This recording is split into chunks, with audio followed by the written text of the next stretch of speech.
Hi everyone, and welcome back to Weekly Wednesday Walkthrough. This week on WWW, we're walking through how to buy domain tokens. Want to own a piece of one of our recently launched domains? It's super easy.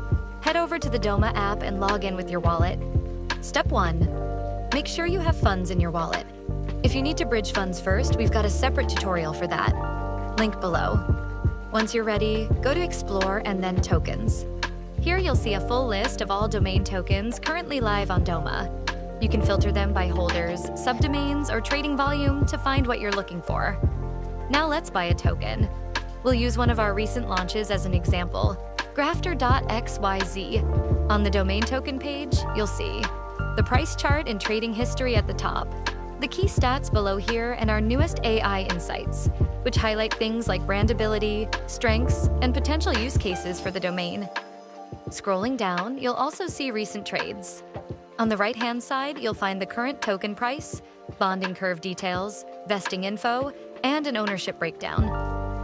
To buy a token, simply go to the Buy tab, enter the amount you want, and confirm the transaction with your wallet.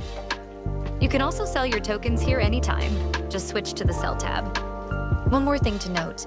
Once the bonding curve is fully filled, subdomain claiming opens up for that domain. From there, you've got multiple options. Redeem tokens for a subdomain, trade them, or head over to our liquidity pools to stake them. We'll dive deeper into those options in the next WWW. And that's it for today. If this was helpful, give the video a thumbs up and make sure to follow us on X to stay up to date on new launches, features, and upcoming walkthroughs. See you in the next one.